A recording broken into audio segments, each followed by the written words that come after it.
You can think of it as like highly social creatures like termites and ants, and how we might possibly mimic that in social dynamics to achieve collective intelligence. By recording individual actions on a distributed database, the blockchain makes it possible for people to coordinate themselves indirectly and collaborate on a global scale without centralized authority or hierarchical structure. That's kind of the interest, well, that's kind of what interests me about it anyway, the capacities of this technology to enable this kind of, these kind of large decentralized organizations where we might actually get something like collective intelligence. So the idea is that we're shifting from this kind of bureaucratic, centralized, closed, hierarchical, formal, rule-bound kind of organization that we know from the industrial age towards these decentralized, more open, networked, distributed, collaborative, informal kind of organization.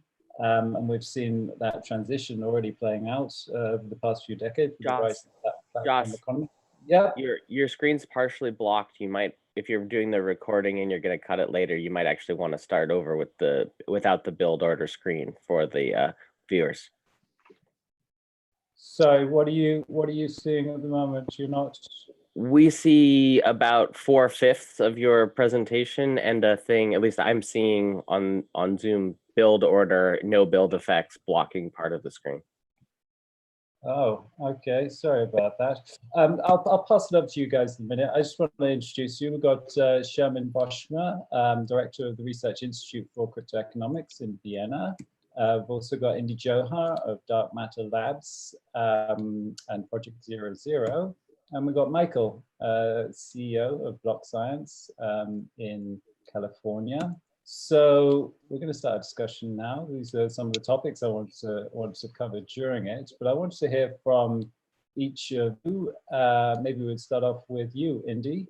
Maybe a little bit about where you're coming from and what's your interest in this respect? What kind of, what captures your interest when it comes to decentralized organizations? And then we'll go on to Sherman. Maybe she could give us a bit of her background. Same with you, Michael, where you come from and what's your interest in this. Let's start with you, Indy, if you don't mind. Sure. Hi, delighted to be here. I think my interest is perhaps, I'm not going to use the B word for a moment, but actually really to talk about the nature of the world we've lived in has been operating through the notion of abstraction of value. So what do I mean by that? A value of a forest in a global market is a function of timber. And if you're really sophisticated, could be some carbon sequestration value right now. But the value of a forest in terms of actually its ecological, microecological services, it's in terms of its microbiome effects, in terms of actually a huge amount of biological diversity, interdependency with lots of other water purification that's going on, is actually largely discounted in a global abstraction market to the value of timber. So currently we have an economic system and a model of abstraction. So our thesis of even how we've coded our corporate model and how we've constructed our corporate model is being around this thesis of how we abstract out to currency value, tradable currency value at a global level. At the same time, we've also used corporations to shield this system. So we created an economy where effectively investors are shielded from the losses of the system, whereas actually they're privileged to take out from the system. So we've created a corporate economy which is quite well articulated to effectively some of the historic roots of the current corporate economic model. Go back to places like Pennsylvania, where slave owners would own a slave who would then own the plantation. And the thesis was that the plantation was owned by a slave in order to protect them from the losses of what could happen on the plantation, but actually through the ownership mechanisms, they would be able to extract the value. So there's an architecture of how we've constructed the global system, which is about through this abstraction and shielding mechanisms, which have allowed us to ignore lots of what I would call embedded value in a system and lots of interdependencies. That architecture, I think, is fundamentally driven of a structural issue, which is the kind of discounting of externalities and discounting of all the other values of a forest in order to be able to reduce it to the market tradable functions at a global market commodity level. That issue is, I think, one of the kind of fundamental issues that we're facing. And that when you combine that reality with effectively in an increasingly complex and volatile world, actually what we're finding is there is the ability to deal with complex problems requires the devolution and distribution of agency and innovation. So these two things are coming together to create a new demand for how we operate in the world. So this is a structural level issue, ignoring the technological kind of demands and the opportunities offered by the B word discourse. There is also structurally something of why we're moving towards this economy. And that's where we actually start to open up a whole new conversation of why we genuinely need a distributed decentralization or organizational model, which is post-human, which is able to look at interactions which are more than human to human interactions or human to market interactions, but actually look at other micro interactions in a system and how it can optimize those in really different formats. So I think that to me is where the kind of strategic opportunity and the necessity for decentralization comes from at those macro levels.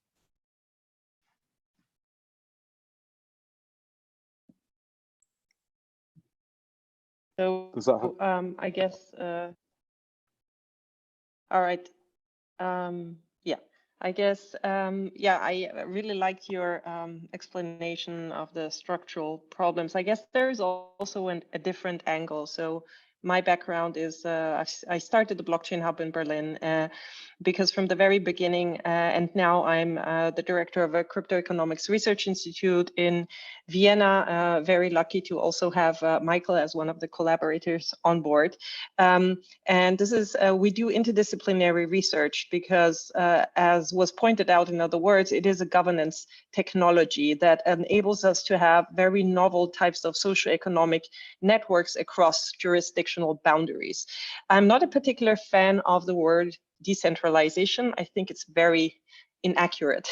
This technology allows us a certain type of decentralization on a geographical decentralization. It allows us physical decentralization, but it's like if we look at blockchain networks or similar distributed ledgers, they're highly centralized around the logic or the protocol, but also the ledger itself. It's a unique point of failure in the end. So decentralization is quite misleading because which aspect of this technology or these social economic networks are we talking about?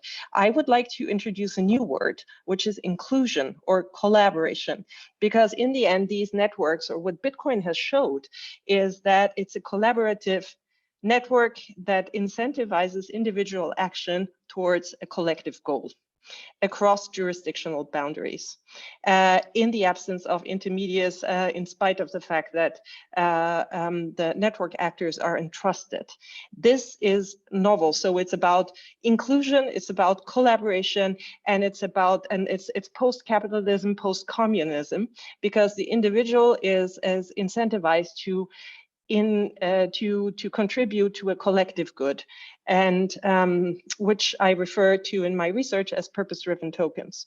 And the incentive mechanisms are tied around this purpose-driven token. Bitcoin was the first of such purpose-driven tokens, and we have different ones emerging now that not only enable, for example, a universal state layer, but they could enable us to have token curated registries, incentivize a collective action in a social network, et cetera, or as we are doing now with the city of Vienna, we're creating, it's not a CO2 token that incentivizes CO2 emission reduction, and you can get tokens that you can then redeem for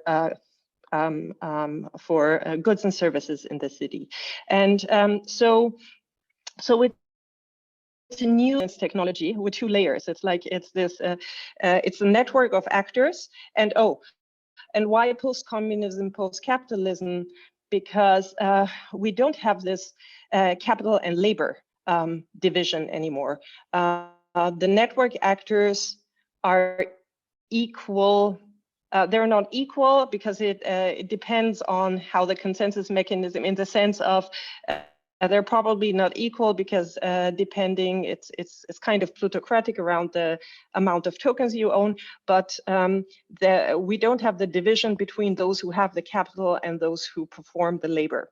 So it's a paradigm shift, and it's this, and yes, I think decentralization comes from a computer science angle, trying to point out that we come from a client server world and we're going to a peer-to-peer network world, but it's highly inaccurate, and maybe we need to find new words to describe what we're trying to talk about.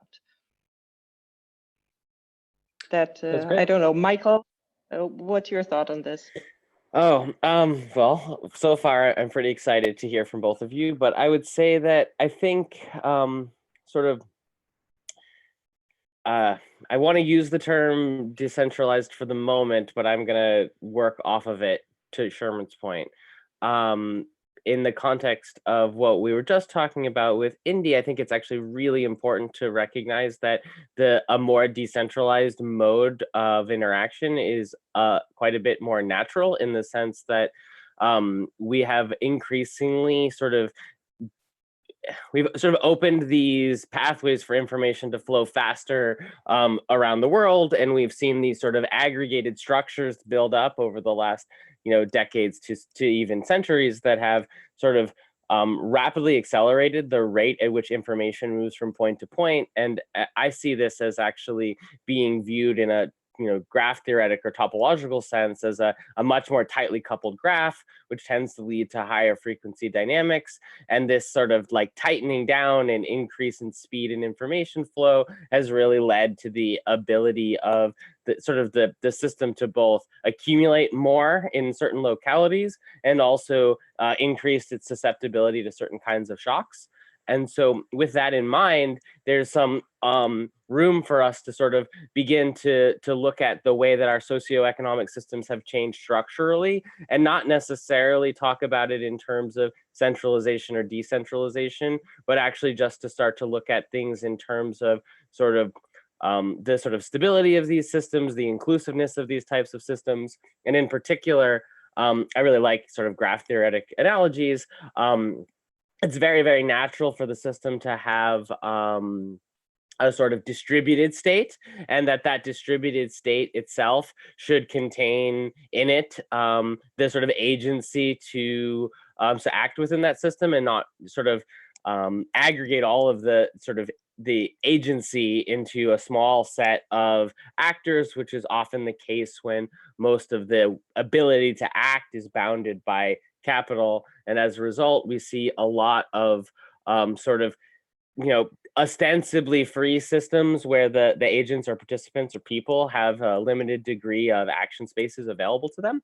And then there's sort of stress and tension. And one of the reasons why I see the more decentralized organizations emerging is because people feel the agency returning to them. There are a lot of very, very talented sort of technologists, freelancers, writers, artists that I see sort of flocking to these kinds of decentralized systems oriented communities, whether they're on a blockchain or not, actually, in a large part due to the sort of perceived uptick in agency, just the general sense that they're deciding, or even not individually deciding, but their community or their sort of locality, even if it's ageographic, is making a decision together about what to do.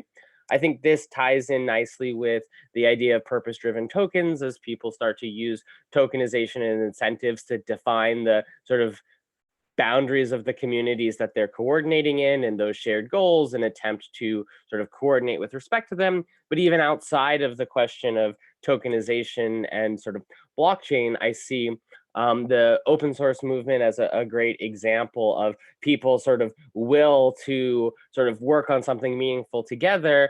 Obviously, we're still dealing with the challenges that come from the appropriation and monetization of those technologies by entities in what I would have previously referred to as the sort of capitalist role, is really at this point just parties that are in a position to leverage financial wealth and infrastructure to turn their product of others' labor into more financial wealth and infrastructure, and sort of to repeat that process. And I see this as a bit of a opportunity for people to sort of decentralize, air quotes here, in the sense that they're forming geographic communities with shared goals and then moving outside of the existing infrastructure in order to coordinate with each other. Okay, that's great to hear from all three of you. I think what Sherman, you were talking about there very much tied into what Indy was saying originally. I mean, you're talking about the kind of breakdown of the division between the proletariat, should we say, and the bourgeois capitalist class, the potential for that in token economics. I'd say that's a potential. It's not always a reality. I think there's actually the potential just to perpetuate what already exists, but there is the potential to do what you said, to link the token, the utility token, to the investment token, so that they're the same thing. And you break down that divide between the owners. And what Indy was talking about, the people are extracting, like what a lot of people disagree with about our economic system is that it's become very extractive, as Indy was saying. And these token economies kind of enable, as you were saying, Sherman, that reintegration between the people who are using the token, the people who are using the network, and people who own the network, right? Which is more of an egalitarian system. Yeah. I think it's only a potential. It doesn't have to be like that, is what I'd say. I mean, I think, yeah, I think one of the challenges is that we're trying to apply old words to a new system. And sometimes, and it's still, we're at the very early stage to understand when these words, this new context or not, right?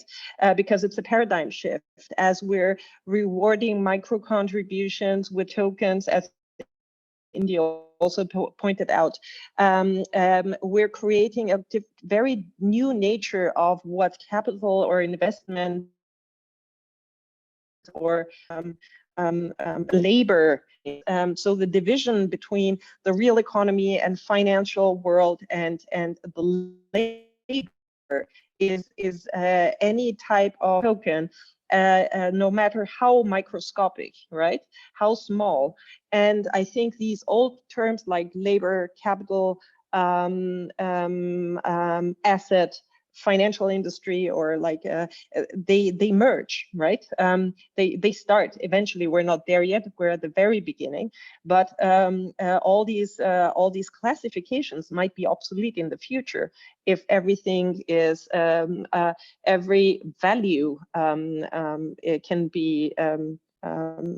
be divided and rewarded and settled instantly at low costs and becomes liquid in a way. Markets,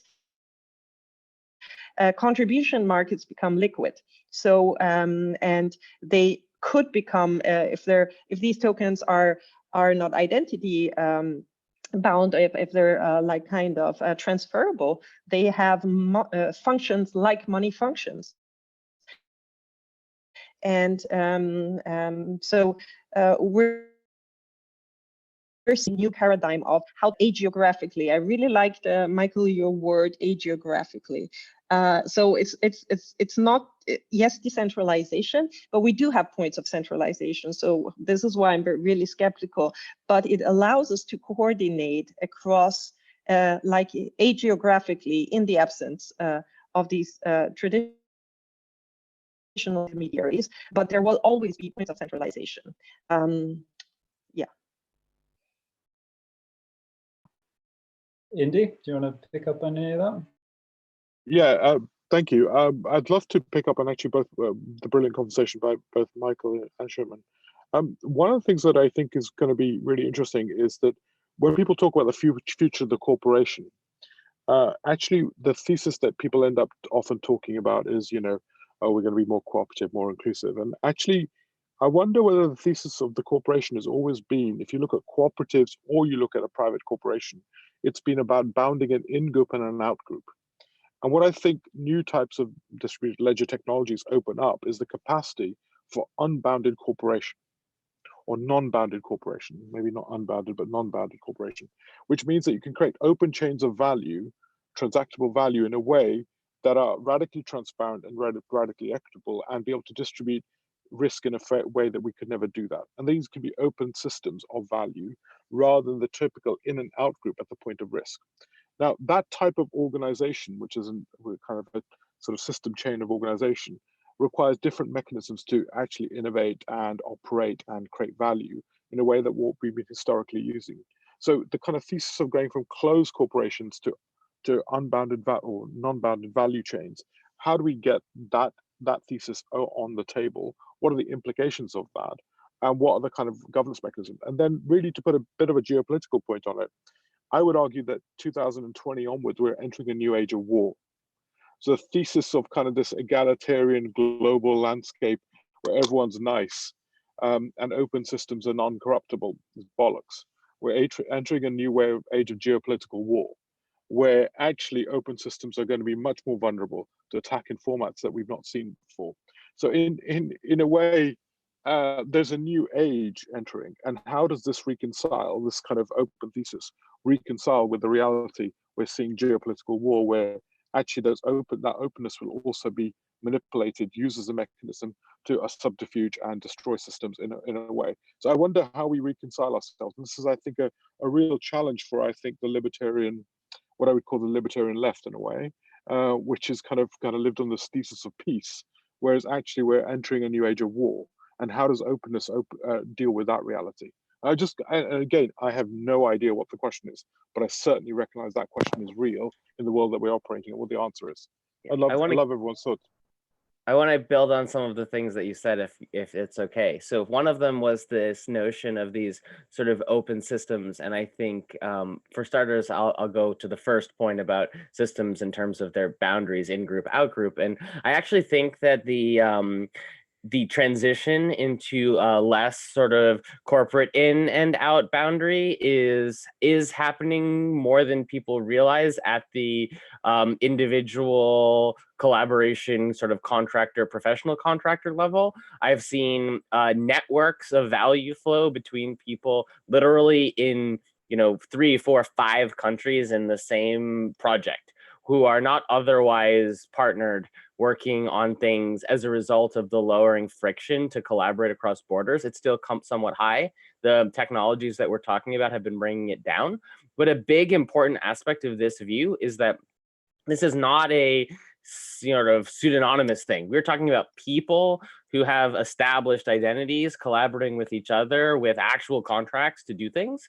But I think that these types of collaborations and the general trend of what I would say, high performing techie types, at least moving out of some of the sort of large corporations that offer them basically more money and more security at the cost of degrees of autonomy, is leading to a sort of more of a professional substrate that's not in some corporation and is actually defined by what is essentially a professional social network, something that is sort of it's internet native. It is something that is related to what is sort of viewed as the crypto native. I think that it's important to recognize, though, that the trend actually outruns crypto. It starts beforehand, and that this sort of internet native technical professional network, and ideally beyond just technical, is something that is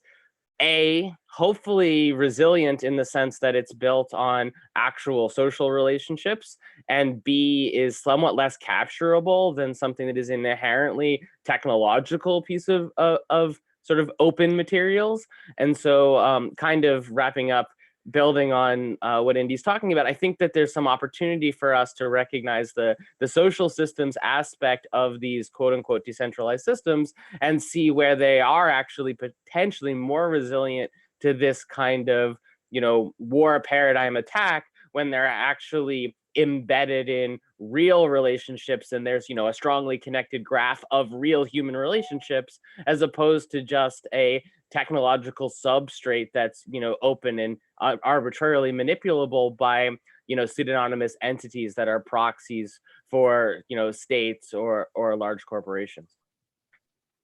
Yeah, I'd just like to add one thing there. I mean, you're kind of saying that there's a certain kind of a set of values being embedded into this new age of decentralized organization and technology that makes it a little bit more resistant to capture than what came before. But I think this, turn the clock back 10, 20 years, and we were starting out with the sharing economy, and there was a lot of kind of euphorism around it, right? And we were thinking that it was going to be really great. And then what? The market system kind of caught up with that and worked to kind of recapture it, right? In terms of those platforms, Uber and so on. And I think I think that's often what happens with the technology. A new technology comes along and you have a bunch of people who are early adopters and they're quite passionate about it, right? Like the open source community, and they bring good values to it initially, but then 10 years down the line, everyone else figures it out and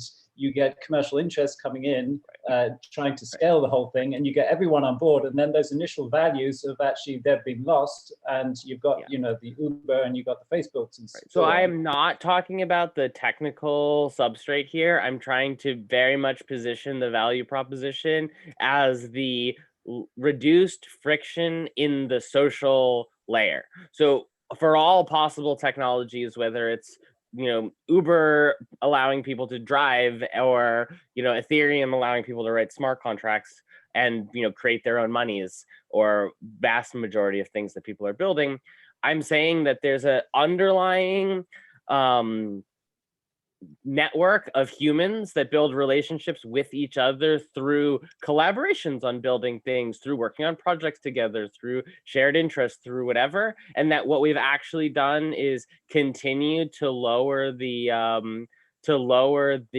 friction of building deeper relationships across longer distances, across like basically I'm trying to get at this difference between a particular technology being captured and leveraged and a network of people who build relationships that start to span different kinds of boundaries, whether they're, you know, jurisdictional boundaries, whether they're boundaries associated with particular technologies, whether they're boundaries with certain professional expertises, whether they're like, when we start to get graphs of these networks that are, you know, broadly globally connected, irrespective of which technology, and in fact preferably spanning multiple technologies, is that's where I'm like at least hoping, or my optimism about some sort of potential resistance, or, you know, at least hopeful that we can, you know, maybe not get completely overcome by, you know, a future state of war, that this is actually going to come from a sort of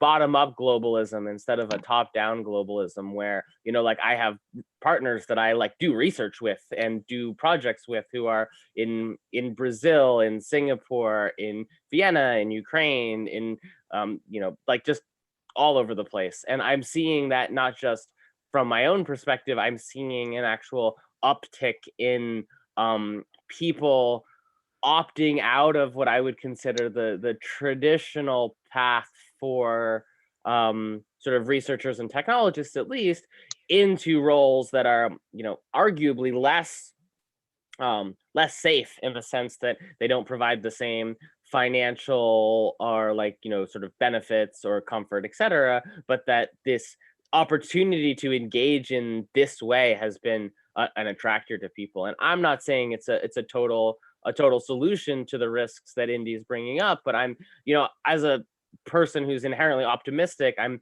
looking for the things that have emerged that seem to be going in the other direction, and then asking myself, like, you know, how to get involved with them, how to accelerate them, how to help them happen. And I think in a sense, the answer is that these decentralized organizations, but we just have to understand them as organizations or institutions or means of, you know, organizing and governing ourselves, more so than they are the technologies that lowered the friction to doing that. Can I just one thing? Just I do think there's an opportunity, just building on Michael. It'll be 2 seconds and I'll hand over. Is that I do think there's a new technical architecture to exactly what you're saying, which is when our instruments of debt and equity, our debt is incredibly problematic because effectively it creates a fixity to the future, right? It hardwires what the value return of the future must be. Equity requires actually higher level resolution of information for the quality of governance. And typically now we're seeing the failure of both equity and debt, because both are unable to deal with the future and complexity. Whereas actually new instruments, new technologies, whether machine contracts, can absorb both the volatility and distribution of value in complex systems that we could historically neither do with effectively our mechanisms. So there is something happening, just to reinforce your point, that there is a new technical financial architecture and the investment architecture being able to be created to be able to support the development of quite alternative chains of value, which is, I think, going to be really critical in terms of when value is not created by one authority, but actually created by a complex, rich partner authorities with which are dealing with volatility and emergent systems of value. So I do think there's something interesting going on, just to reinforce your point. With that, I'll back off. Thank you. Sorry. Yeah, I fully agree, Indy.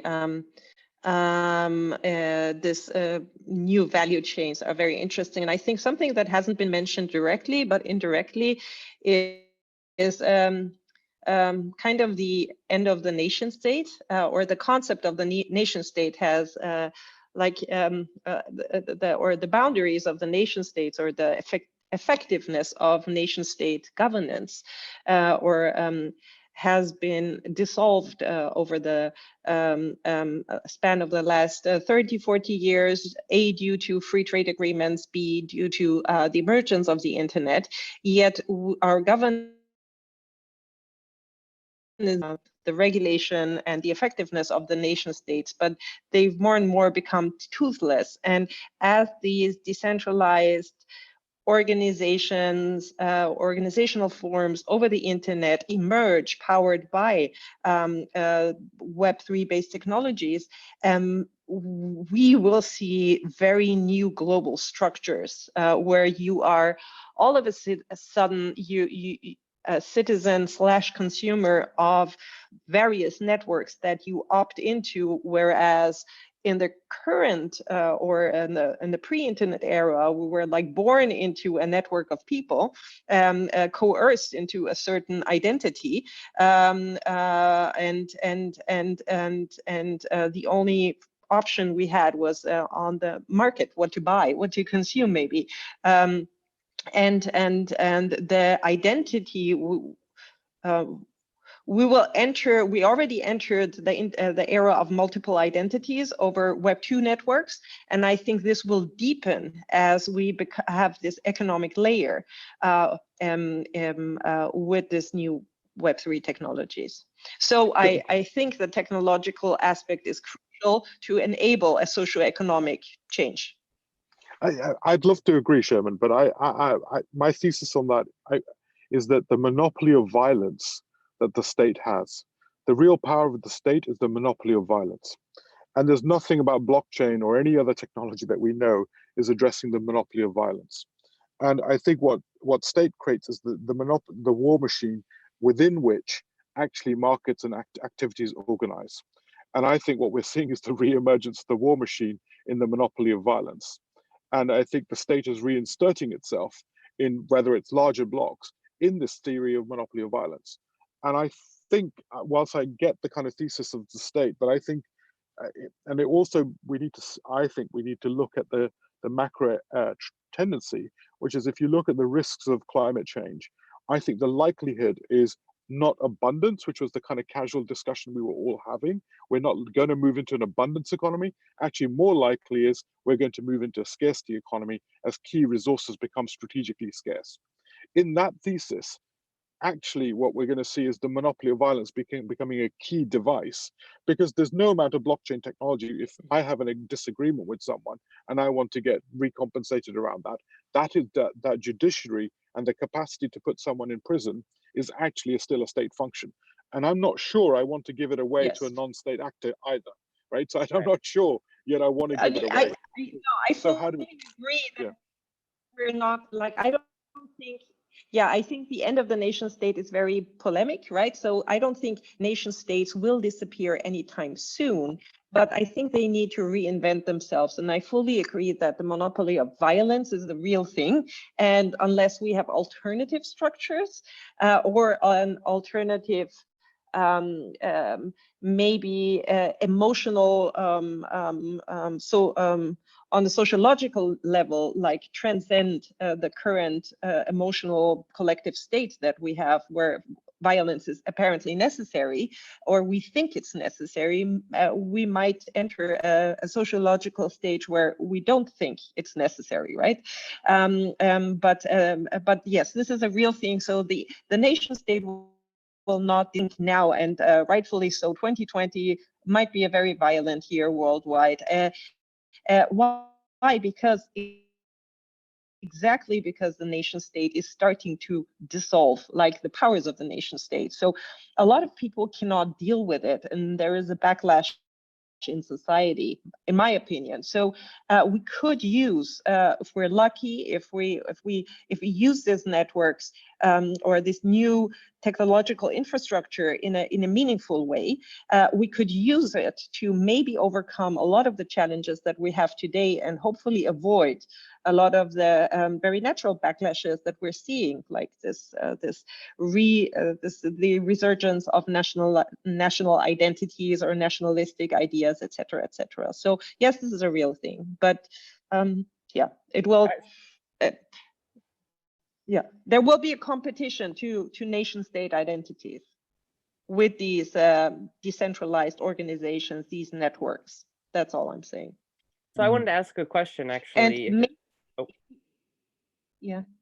Well, so we're talking a bit about the monopoly on violence, and I think it's important to characterize the split between that sort of power being exercised sort of internally in order to maintain control, and that power sort of being, used sort of outside of its immediate sort of sovereignty, and the differences in the dynamics that have emerged based on, obviously, like, what mixture of those things we're seeing. Because I see the decentralized technologies being, at least in the short term, sort of beyond states. They tend to be ageographic in this sense, and result in coordinations that are, finding new dimensions. But then when we start to talk about monopoly of violence, I really feel like we see it in one of two dimensions. One is by the state upon its constituents, in a sense, to enforce something, or as we're often seeing, sort of the exercise of power across borders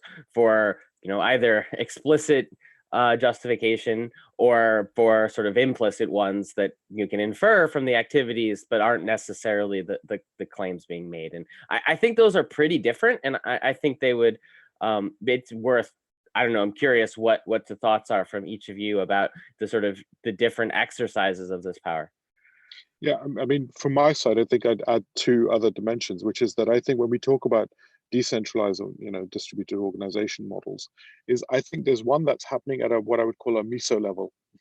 The tree, the kind of the microeconomies that this will enable, that historically would have been impossible to organize because the overhead.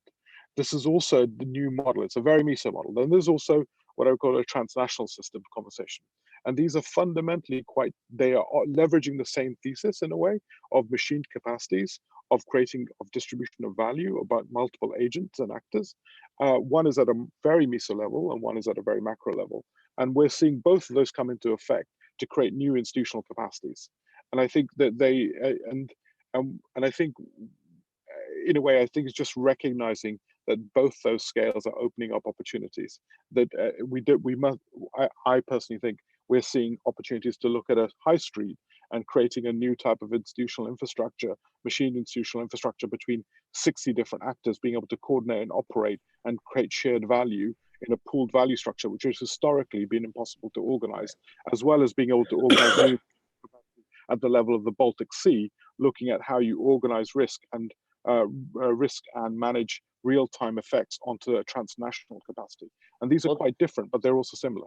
Those are inherently related, though, because what we actually have achieved, in my opinion, with the technology is a sort of macro-micro pairing that's fractal in nature. So we created not just macro and micro, and we're not just focusing more on the meso-institutional layer. What we've actually done is created an atomic pair, which in engineering would be like systems and wholes, right? Like, parts and holes that make up systems that, that's not just the parts. It's not the whole is the sum of the parts. It's the parts, their interconnections, and the sort of macro dynamics of the parts interacting. But now we have that sufficiently well abstracted through software that we can actually build institutions that are fractals of institutions that are fractals of institutions, and bridge the gap from me and my friends working on a cool project together up to, something nation scale or more, but with sort of localizing certain decision-making capacities to the sort of both the scale and the sort of location that it's appropriate for that decision-making capacity. But I do think it's going to take some time for that kind of, rewiring to happen. But we've basically got the DNA for that kind of organization sort of sorted. We just haven't actually, shifted modes much. Exactly. And I think that's all I was saying, is that I think I can see two value chains already emerging at that Miso level and a macro level. It will take time to disintermediate the middle level, which is largely a human analog system, existing economy system, which we'll need to sunset and replace.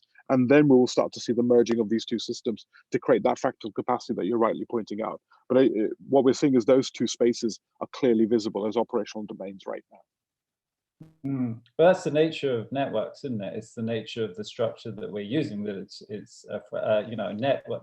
These are networks of networks, and they don't have fixed boundaries. So that means you get that fractal structure. You get that nice kind of seamless. They're more open, so you get that more seamless kind of integration between networks of networks of networks. But going back to the point about kind of the nation state. Primavera de Filipe wrote a book recently about that, like how do these two things work together, these new decentralized organizations and the nation state, and kind of what's going to happen there. Because I think what a lot of people kind of miss is a lot of the people outside this community don't really realize that token economics, you've been alluding to it, it lets us kind of value public spheres and the commons in new ways, so that you haven't got that strong dichotomy between the kind of market system and public institutions, and kind of utility economics and then public institutions which provide for the commons. With token economics, you can start to value and quantify the commons and provide investment there in new ways. And that means increasingly we can provide through kind of token economics public services and public utilities, and particularly because they're secure networks, right? That was a big part of it before. So I think what comes out of that is we saw a lot of disruption before with the rise of platforms in the market economy, and they were disrupting, enterprise and so forth. And now with this technology, right, now that we can kind of tokenize the commons and so on, you start to disrupt, public institutions. You can start to provide all those institutions, and you can start to provide them on a global scale also. So it's not like just healthcare in one nation. You can actually, or insurance in one nation, you can start to provide that globally. So you're starting to kind of disrupt public institutions and nation state infrastructure around the planet. And that's actually something that a lot of people outside of this community don't really recognize. That they don't recognize how disruptive that's going to be over the next 10 years. So, go on, Well, some do. Some actually do. To your point, I find that I've been dealing a great lot with politicians, policymakers in Europe, but also now recently at the IMF and the World Bank. And it's very interesting. International organizations like the IMF, the World Bank, or the UNDP, they have no trouble understanding this at all. It's the nation, on this nation state level. It's like you're talking, they don't understand, because it makes question. If they would, very often they don't, sometimes they do, but in most cases they don't fully understand what we're talking about. And it's because they would have to question their raison d'etre. I was really surprised that international organizations, it's intuitive to them, the token economy or like blockchain as a governance system totally makes sense. And to them, I feel that for the first time, they have an enforcement tool. And they also understand that kind of the limitations of a kind of their agenda or their mission and their effectiveness. There's been quite a gap over the last 100 years of international organizations, and I think they understand that. But the people were there; they were there for a purpose, and they're very happy to see that. At least the interactions I've had, that at last there is something where we can achieve all these struggles that we couldn't achieve before. So certain politicians do, or certain policymakers, but they're usually operate on a global level. Yeah, I think it's a lot to do with, I mean, some people have started, like, we're talking about the kind of breakdown of old categorizations, particularly you can talk about politics too, right? That divide between left and right and so on. I think, Indy, you talk about that a bit. And some people talk about the rise of just kind of, you know, a new parameter just in terms of whether they're open or closed, right? That's the primary kind of political parameter that's emerging now around the world. Is the political system open or closed? And I think that really plays into what's going to happen here, whether a nation is open to evolving in this new decentralized direction or not. Maybe countries like Estonia or somewhere like this that are very advanced in like that, they're going to be quite good. Whereas you think about countries like, I don't know, China or Iran or somewhere, like, how are they going to respond? They're quite closed systems in a political sense. How are they going to respond when you got this kind of global services architecture that's providing public services on a global level? And you got the infrastructure to do that, and that starts, you actually start to get competition in new ways with the nation state that hasn't been there before. Yeah, I get it. I suppose I'm really nervous that we're jumping so many guns here to get to the point that we're getting to the point that the nation state goes away and it becomes, actually, that's possibly true, but I suspect we're going to go through several loops of other issues before we get there. And by creating the theoretical rhetoric around this, the likelihood is the likes of UNDP, WTO are about to be wiped off the world. That's the reality. America wants to get rid of it. They've got no agency to compliance right now. You know, I would argue that there's a structural unwinding of this global architecture. So to pin our hopes on a global architecture, which is actually a function of an industrial age, is a kind of, I think, not a, like, as a rhetoric, right? Let's imagine we're creating political thesis. I think to go after the nation state right now I is a think you might have thesis. misunderstood me. Yeah.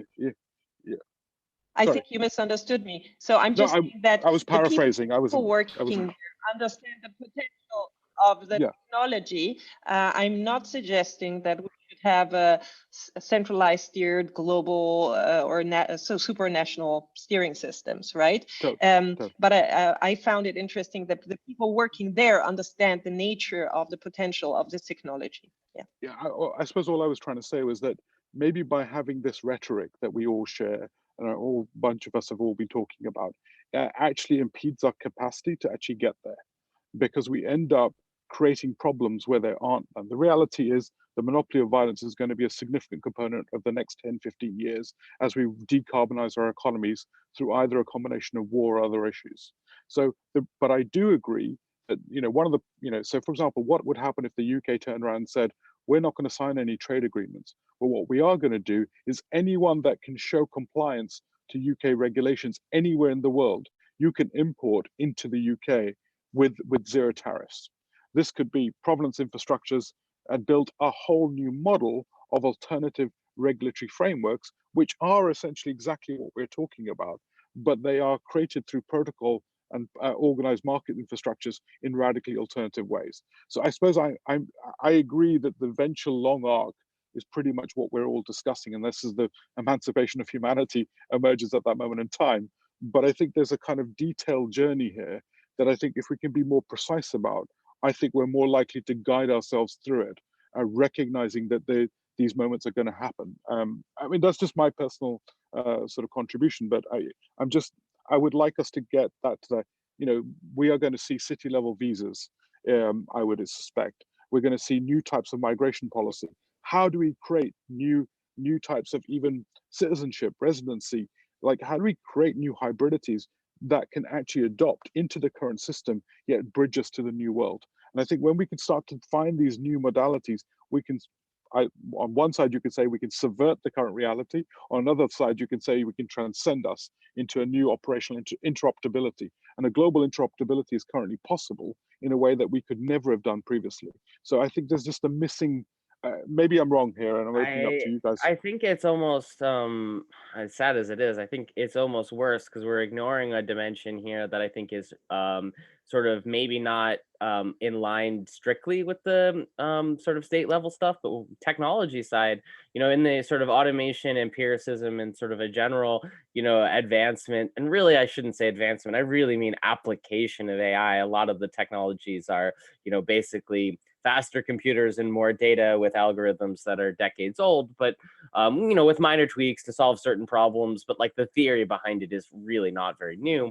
It's coming to bear though, and in doing so, we've had a very, very strong shift to what I would call the sort of over empirical side. So like if you think of epistemologically speaking, you have a very data driven, I observed these facts, everything that I know is that which I know through observed experience, observed data, and any systematic or philosophical even understanding of phenomena is just like thrown aside in favor of, well, you can't prove it, which is sort of, I find ironic, because coming from among other things, a robotics background, even in like very technical fields, you use both system models and observed data, and you essentially fuse them in order to get anything that is able to manage a complex environment. We do have this hyper empiricism, this hyper data driven and hyper technocratic modality that is taking a larger and larger mind share. And I see that as coupled with the sort of trajectories Indy's talking about on the political scene as being actually very dangerous. And that in the near term, we're seeing like a lot of movement in directions that I find not very optimistic. But as I said before, I try to stay optimistic and focus my work at least on what can we do and should we do in order to sort of move the needle in a direction that's healthier, more sustainable. And I mean socially sustainable in addition to environmentally sustainable. Like, what are patterns of interaction between individuals that actually scale in this sort of expander graph kind of way, that actually result in more connectivity in a way that's more robust, as opposed to connectivity in a way that is sort of shocky and manipulable. And at the end of the day, the notion of identity is a big part of that. But identity is a complex object. It's a package of sort of what we see in ourselves, what we choose to participate in, what rights are imbued upon us by organizations, institutions, etc.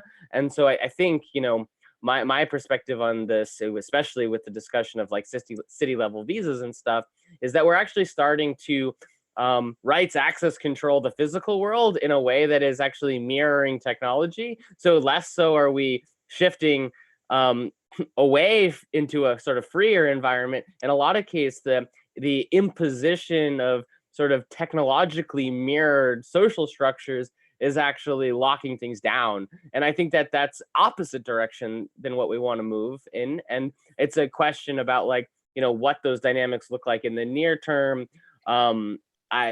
It's hard. Yeah, I think it is hard to be optimistic in the particularly short term. So maybe one of the questions is like, are we researchers? Are we practitioners? What are we doing?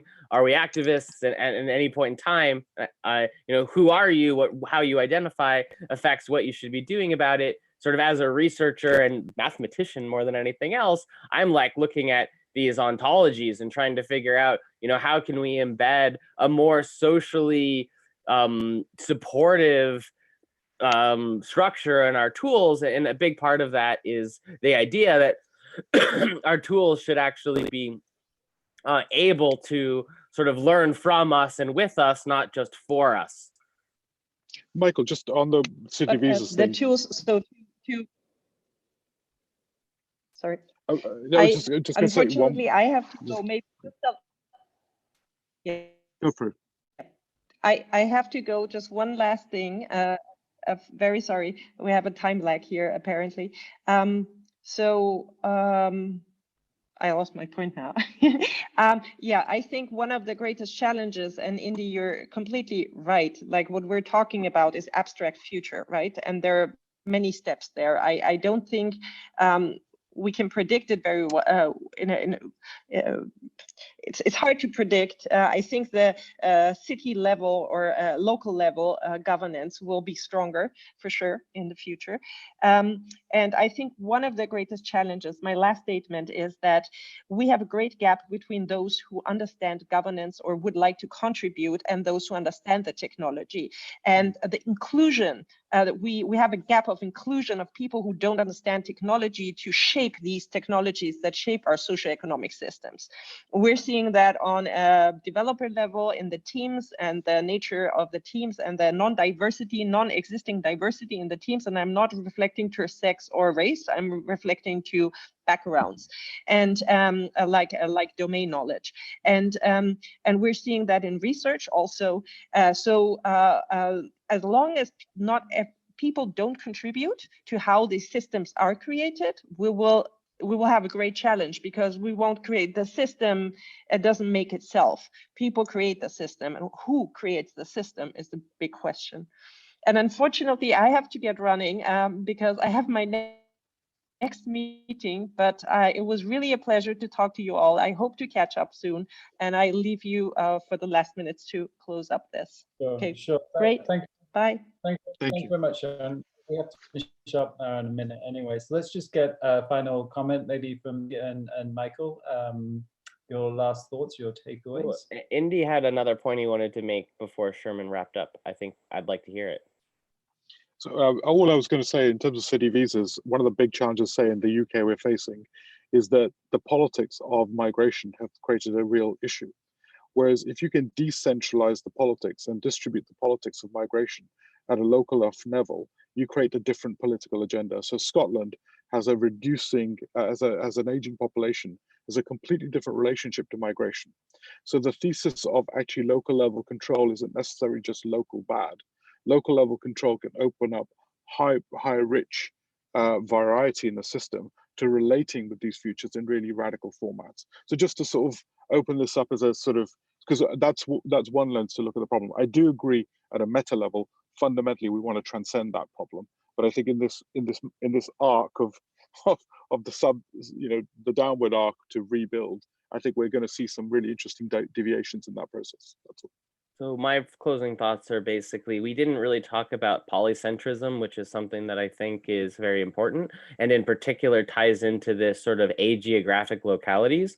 So what I see as the big value add, even potentially in the short term, is this individuals identifying as parts of ageographic communities, these decentralized organizations, whether there's blockchains or crypto involved in them or not, it doesn't really matter. But as you build an identity in a community, which is going to be, part of your identity, and that identity and those relationships actually start to be outside of both the sort of state jurisdictions, outside of particular sort of corporately controlled segments, the Facebook, Googles of the world, where you kind of have some communities that are subsumed inside of those platforms. But as we get things that are outside of specific platforms, outside of the geographic bounds, we're actually creating a new, what I'll call social infrastructure. And then as long as that remains sufficiently localized, though ageographic, and inherently polycentric, meaning it's not attempting to roll them all up into some hierarchy, but rather there's a sort of flatness, at least at each fractal level that we discussed earlier, that underlying social substrate is far more likely to create a sense of oneness and fight back against the sort of prejudices and the sort of negative aspects that arise in these sort of immigration challenges than any sort of state-sponsored action at the local or national level. Okay. That's great. I think we've run over time already. Thank you very much, Michael and Indy. I think the one thing to take away for me or to remember is that the future isn't determined, it's there to be created, right? And this just because we're talking about technology, it doesn't actually determine anything, right? Some people slip into that kind of naive way of thinking that, because it's maths and it's science, things are determined, when it's not like that at all. The reality is this thing operates in a very complex world of people, of culture, of economics, and what the future actually looks like is some really complex kind of emergent product of all those things interacting, and it's a thing that we all create together. Okay, great. Thank you very much, guys. We're going to end the live stream now.